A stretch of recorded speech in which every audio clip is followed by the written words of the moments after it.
Hey everybody, it's Sunday, April 2014. Hope you're having a great day. And today's guest is super special. I found her from another podcast called The Mistake Podcast with Peter Shankman and Peter Keller. And her name's Lily Sanders, and she's only 16 years old. And her business called Blamtastic is already projected to do $5 million in sales this year while she's actually still going to school. And so Lily took some time off from homework to have a quick chat with me about her business. So I hope all is well. And I'm recording this episode from Singapore on the road. So hope you guys enjoy it, and let's just get into it. Don't deliver a product, deliver an experience. You're listening to the Build My Online Store podcast, and I'm your host, Terry Lin. We're here to talk about running an online store and building a strong e-commerce brand to take your online store to the next level. If you enjoyed this episode, make sure to check us out at buildmyonlinestore.com. Let's get on with the show. Ladies and gentlemen, welcome to the show. Today I've got Lily Sandler, founder over at Blamtastic. We're going to talk about her business. So Lily, what's up? I'm doing well, thank you. Yeah, thank you for having me. Yeah, you're welcome. So can you tell us real quick about Blamtastic and what the business is about? Blamtastic is a company that I started when I was 10 years old. I'm 16 now. And when we started the company, my mom was actually reading an article in the Wall Street Journal about how few female CEOs there were in Fortune 500 companies. And at the time, shockingly, there were only 12 female CEOs. So my mom showed the article to my sister and me, and she said, "Girls, what do you think of this?" And we said, "That stinks, Mom." And so she said, "Girls, if you ever have an idea for a business, I'll support you." And come a couple of weeks later, she said, I said to my mom, "Mom, where's my lip balm?" And she said, "Blam, that would be a great name for a lip balm company." And so we started cooking it up in our kitchen, literally with a pot and a spoon. And we just started making lip balm. And after a while, we started giving it out to our friends and family. And they said, "You should sell this." So it just kind of snowballed into this business that we never really expected. Yeah, so what was going on in your mind when you were 10 years old, you had this idea? Was it just kind of like for fun, or did you know there was going to be a business, or what was going on in your mind back then? I'd say very initially it was more of just a fun craft project than anything. And then once we started selling it, I guess it was, kind of a lemonade stand type of deal where we would learn the value of $1 and all that stuff. But it just grew into so much more than that. So we didn't expect it to become this huge international business, but it just did. And when did you realize that, okay, this thing is beyond like a lemonade stand project, this is actually something that can be a bigger business? Well, at some point we actually had to sit down, my sister and my mom and my dad and me, when we decided to make our first manufacturing order, when we were deciding whether we would do the order or not. We had to sit down, and at this point we were needing to invest the big bucks. This was, this is the borderline here. And so we had to discuss, do we want to put these thousands of dollars into this company? And we decided, yes, we do want to go through with this. And so we're really glad that we made that decision. But it was definitely, that was when we kind of crossed the line between fun craft project and legitimate business. And how big was like the first PO you guys had made? Was it like 5,000, like 10,000, or more than that? Just to get an idea. It was 10,000 actually. So. Mm-hmm. And so how much input did you have? Because I think a lot of people would say, hey, I have my 10-year-old, 12-year-old, talking business, and you're making decisions off $10,000. Like, how much leeway did you have in kind of the discussions at that point? Well, I was only 10 at the time, so I didn't exactly know finances and all that stuff. So my parents were pretty much the regulators of how, I guess, where we would put our money and how we would invest it. So I think as we went along and the years went by, I started to pick up a little bit though about business. Definitely through this business, I've learned monumental amounts of information about business and financing, and like I said, the value of $1. I think I've definitely learned that. It's crazy the amount that I've learned through starting a business. Yeah, so what were your friends saying back then when you were like 10 to 11 to 12, like the early years? Like, did you have time to hang out with them, or what was their feedback? Like, what's Lily doing? Why is she starting to sell lip balm? They were very supportive, actually. They loved our product. Our product was really fun and kid-friendly, so they were really supportive and excited about the free lip balm. But they were extremely supportive, and they still continue to be to this day. I see. Do you find that there's a disconnect when you're hanging out with friends? Because I think a lot of people, when they start their own business, like doing what most of your friends do, there's a big kind of difference because they just maybe want to go watch a movie or do whatever, but you got a business to build, and there's always all these things to do. Did you find that rift happen with your social circle? I mean, there's definitely some sort of a disconnect between, it's really about partitioning my business life and my friend life, I guess. So, I of course try to devote as much time as I can to my business, but also maintaining that balance where I get to devote some time to my friends and have a good time and just chill and relax. So I do keep them pretty separate. It is nice though. I'm involved with this teen entrepreneurship network. It's called Independent Youth, and it's comprised of different entrepreneurs from around the country who all have started successful businesses as well. And we speak to young kids about entrepreneurship. And I always really like getting together with them because unlike my friends from school, they really do get the challenges that come along with being an entrepreneur, and they just get it. They really do. So it's kind of fun to be able to relate to people in that way that are also fellow entrepreneurs. So what's your view on like school now? Because I guess you're 16, you're almost off to college. Like, do you find what you learned in school has been helpful, or has kind of what you've learned as an entrepreneur has really kind of been what's gotten you here today? I'd say they're both very helpful. What I've learned as an entrepreneur is definitely not something that can be taught in a classroom. It's more experience based. But I do definitely see the value in school. I think there's nothing better than a good education.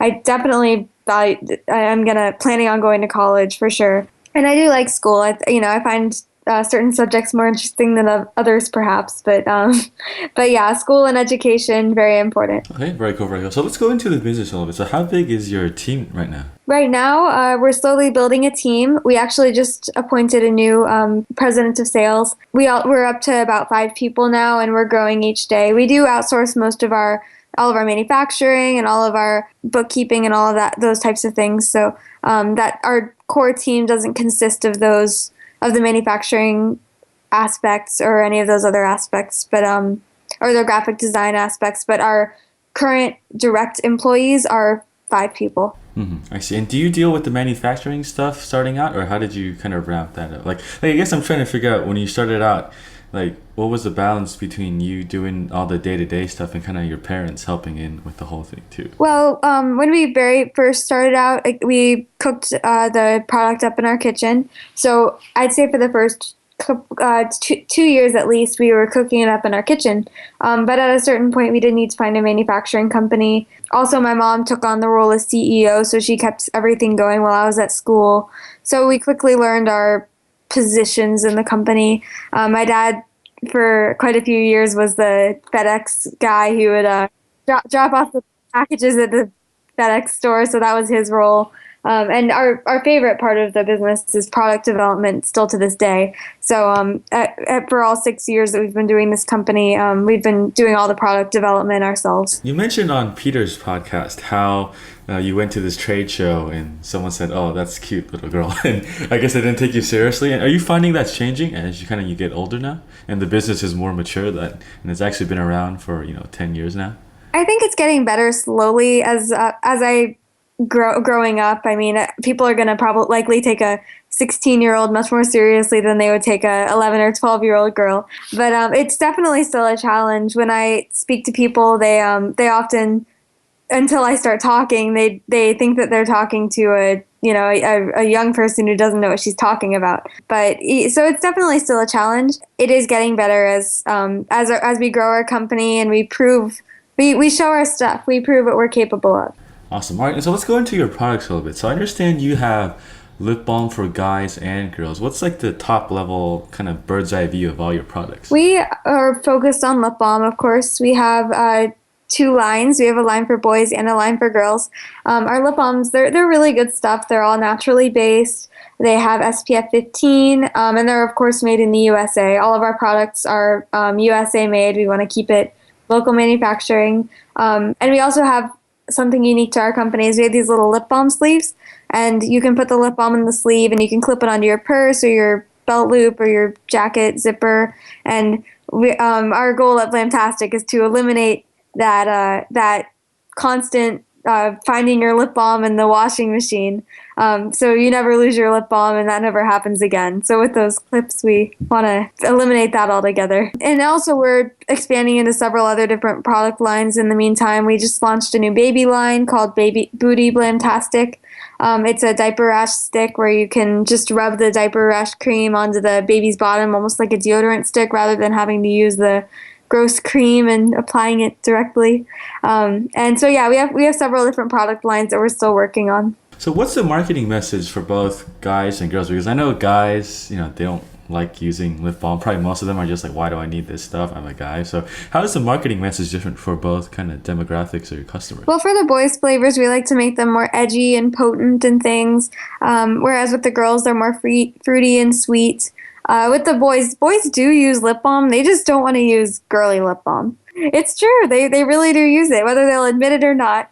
And so, I mean, our sales show it too. I mean, we sell for every 2 girls flavors that we sell one boys flavor. So they really do sell, and boys definitely use it. And I see the branding on the product is just like Brain Squeeze, Radioactive, Alien Invasion, kind of a more edgy kind of guy thing. Yeah, we like to get really fun with the names. Yeah, awesome. And so kind of if we move into marketing a little bit, what's the main way you guys are kind of growing the business now in terms of getting the word out and kind of getting people aware of your brand? I'd say our main source of getting the word out there has been so far through just press. People are extremely interested in youth entrepreneurship and kids starting businesses. So we've gotten a lot of free exposure through articles that people write about us, podcasts such as your own podcast, other ways like word of mouth.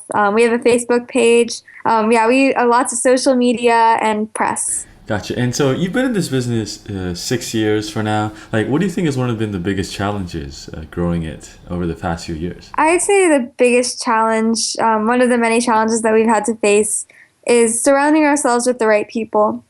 Because it's really hard in the business world to find really trustworthy and reliable people who have your best interest in mind and who aren't just going to, flake out on you later, or who will not take advantage of you. So it's taken us a while, but I really feel that now we found a really good core team who is going to watch out for us, have our backs, and really help us take this business to the point where we need to go.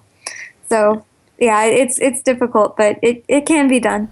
And do you find that people want to give you advice, kind of just anyone that sees you because they can, rather than actually giving qualified advice where they've actually had a business and know what they're doing? I'd say that's true, for sure. A lot of people, oftentimes, they think they know what they're talking about. They'll say with every ounce of confidence in themselves that they know what they're talking about. But in reality, they have no idea what they're talking about. People have told us over and over again. We've had this very qualified CEO sit across from us before and resign from our company saying, this company will never be big enough for me, and I quit. But clearly he didn't know what he was talking about, because 4 years later we're launching into Walmart. We're sold in 4 countries internationally and counting. And it's just, people don't know what they're talking about.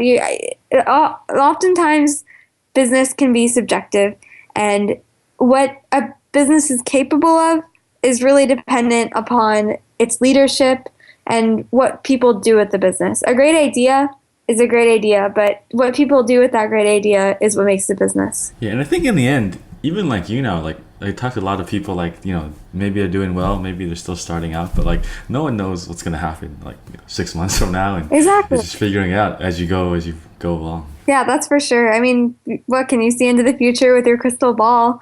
You don't know where we're going to take this company. Yeah, so just to give everyone an idea, you don't have to give me the exact number, but how big is the business now? We're projected this year to do $5 million in sales. So why are you still going to college? You should just work on this. Yeah, it's been a really good run.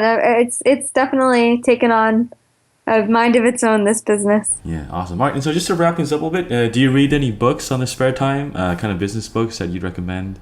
Maybe people that are looking into entrepreneurship, they should check out too? I haven't looked into too many business books. I have looked at, I've read a few excerpts from Peter Shankman's books. They've been really funny and good. Peter's a funny guy, so it definitely reflects in his writing. Yeah, I haven't read too many entrepreneurship books, but I've been oftentimes restricted to books that I have to read for school. But That's right. So what books are they making you read now? Is it still like Scarlet Letter, all those Mark Twain, all that stuff? ooh, that one's next year, Scarlet Letter. Most recent book is All Quiet on the Western Front. That one's a real tearjerker, but Yeah, so I guess it brings me into the next question. I forgot that. So how do you balance school life with your business it's life? not easy, that's for sure. It really takes a lot of prioritizing, just, trying to divvy out my time. I was just doing my homework right when you called, and I'll probably finish it up once we're done with this. So that goes to show you right there, just, trying to distribute my time and put it where it's needed. And yeah, it's not easy with all the traveling I have to do. I've definitely used all my excused absences for school already and my sick days for traveling. So Do you have like an iPhone in class where you're like sending emails to customers or like running the business while you're in class, or is it strictly oh yes. Holding my phone under the desk and praying to God that the teacher doesn't see me. Yeah, so say if you like go to school like at 8 to like 6, you basically only really have the evenings to work on the business, huh, I guess. It's definitely not easy working around my school schedule. I've had people call me in the middle of the school day and I have to run out of the room and take the call, and oh gosh, it gets complicated. And are the teachers pretty understanding, or are they giving you this look when you walk outside like, oh, what are you doing? It depends on the teacher. I think the time that it did happen, the major time, was when I was with a very understanding teacher, so I got lucky that day. Yeah, awesome. All right, very cool. All right, thanks so much for coming on the show, Lily. Let us know where we can find you online. Our website is blamtastic.com, and we also have a Facebook page and a Twitter. Gotcha. All right, so if you guys want some edgy lip balm, go to blamtactics.com. And thanks again, Lily, for joining us on the show, and we'll keep in touch when this goes live. Great, thank you so much. Thanks for listening to this episode of the Build My Online Store podcast. If you want the show notes, make sure to check out the website at buildmyonlinestore.com. And if you got an e-commerce store, every 2 weeks I lead a live mastermind call with about 5 or 6 of the listeners in 2 separate groups where we work openly together and solve a business problem that you have. And we're all there to support each other. So if this sounds like your cup of tea, make sure to check us out at buildmyonlinestore.com/mastermind. Thanks again for tuning in, and I'll catch up with you guys next week.